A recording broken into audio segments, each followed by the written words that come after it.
Hello student, I welcome you all for our next lecture.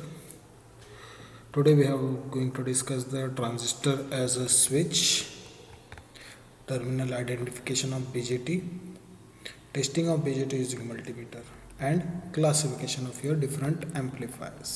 Okay, आपण start करू तुमच्या transistor as a स्विचपासून.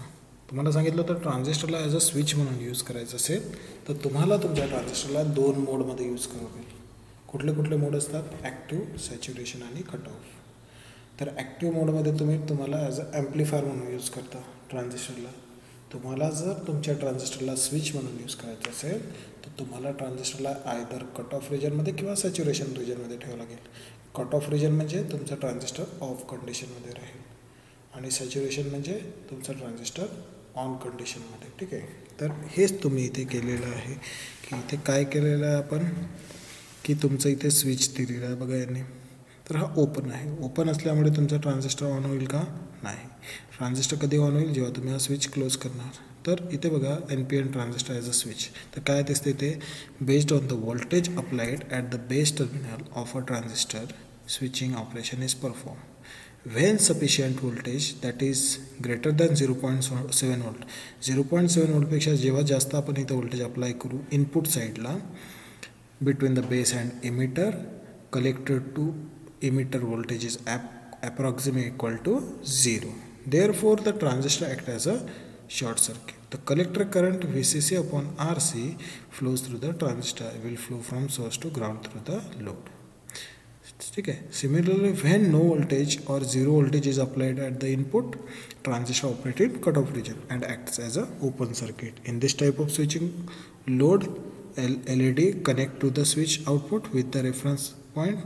Thus, when transistor is switched on, your current will flow. Okay. बघा आता इथे based on the voltage applied the base टर्मिनलला आपण input व्होल्टेजपेक्षा म्हणजे 0.7 व्होल्टेजपेक्षा जास्त अप्लाय केलं तर तुमचं ट्रान्झिस्टर काय होऊन जाईल? क्लोज होऊन जाणार. आपण इथं काय केलं आहे? ऑलरेडी VCC अप्लाय केलेलं आहे. तुमचा transistor as a close switch म्हणून ऑपरेट होईल.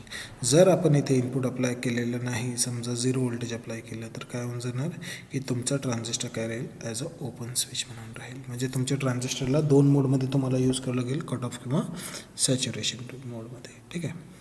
आता आपण नेक्स्ट बघूया terminal identification of your BJT. BJTचे टर्मिनल कसे आयडेंटिफाय करतात. तुम्हाला असं ट्रान्झिस्टर दिसेल छोटा, त्याच्यामध्ये 3 टर्मिनल राहील. 1 2 3 इथे 1 2 3.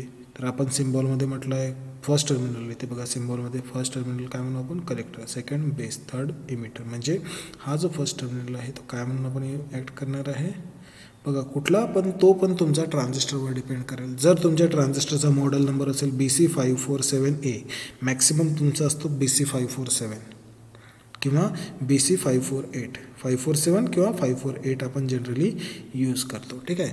तर हा आपण जास्तीत जास्त आपण यूज करत नाही. कुठला? PN2222A. तर आपण जो यूज करतो तो मॅक्सिमम टाईम यूज करतो BC547. तर त्याचे टर्मिनल कसे आयडेंटिफाय करायचे? आयडेंटिफाय करताना तुम्हाला जो चपटी साईड आहे त्या साईडने बघितलं तर तुम्हाला असे 3 टर्मिनल दिसतील. तर पहिला जो टर्मिनल राहील लेफ्ट साईडकडनं that is called as a collector. Second जो राहील तो बेस. थर्ड जो राहील तुमचा इमिटर. ठीक आहे. तर इथे पण दिसते BC548मध्ये पहिला जो लेफ्ट साईडचा आहे that is collector, second base, third आहे इमिटर. ठीक आहे. बघा इथे दिसते कलेक्टर, बेस आणि emitter. This is the terminal identification of your BJT. तुम्ही टर्मिनल कसे आयडेंटिफाय करणार तुमच्या ट्रान्झिस्टरचे. इवन तुम्हाला जर कळालं नाही तर तुम्ही मल्टीमीटरनी पण तुमच्या ट्रान्झिस्टरला चेक करू शकता. आता तुम्हाला माहिती नाही कुठला टर्मिनल कुठला आहे, तर तुम्ही काय करणार की एक रेड लीड जी राहील कशाची? तुमच्या मल्टीमीटरची, ती एका मधल्या टर्मिनलला कनेक्ट केली आणि ब्लॅक लीड दुसऱ्या टर्मिनलला. तर तुमचा जो आहे रेजिस्टन्स दाखवणार कमी. ठीक आहे. म्हणजे 2 आणि 3 काय झालं? रिव्हर्स बायस झाला. 3 इज N आणि 2 इज P. ठीक आहे. तर इथे काय दिसते? हाय रेजिस्टन्स दिसत आहे म्हणजे हा रिव्हर्स बायस झाला. जर तुम्ही ते लीड डिफरंट डायरेक्शनला कनेक्ट केलं तर तो काय झाला? लो रेजिस्टन्स झाला. म्हणजे तुम्हाला तुमचा ट्रान्झिस्टरचं हाय रेजिस्टन्स आणि लो रेजिस्टन्स तुम्ही चेक करू शकता. इवन इथे बघा बेस इमिटरला कनेक्ट केलं. ठीक आहे. बेसला काय केलं? पॉझिटिव्ह, इमिटरला निगेटिव्ह कनेक्ट केलं. तुम्हाला काय दिसते? हाय रेजिस्टन्स. ठीक आहे. सपोज बेस आणि कलेक्टरच्या अक्रॉस कनेक्ट केलं तर तुम्हाला काय दिसते, लो रेजिस्टन्स. तर हे सगळं तुम्हाला दिसून राहिलं. युजिंग मल्टीमीटर तुम्ही हे सगळं टेस्ट करू शकता. ठीक आहे. नेक्स्ट आपण बघूया क्लासिफिकेशन ऑफ युअर ॲम्प्लिफायर. ॲम्प्लिफायरला कसं क्लासिफाय करतो. आता ॲम्प्लिफायर म्हणजे काय, ॲम्प्लिफायर म्हणून आपण ॲज युअर ट्रान्झिस्टरलाच यूज करत असतो.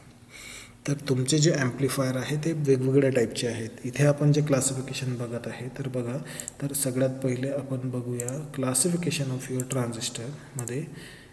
फर्स्ट आहे बेस्ड ऑन इनपुट, म्हणजे तुम्ही इनपुट कुठे देत आहे, कुठलं आहे तुमचं इनपुट कुठलं आहे त्याच्यावर डिपेंड असते. दोन टाईप, एक आहे स्मॉल सिग्नल ॲम्प्लिफायर, दुसरा आहे लार्ज सिग्नल. म्हणजे तुमचं जर इनपुट स्मॉल असेल, स्मॉल सिग्नल असतील तर that is called as a small signal amplifier. जर तुमचं इनपुट खूप मोठं असेल then that is called as a large signal amplifier.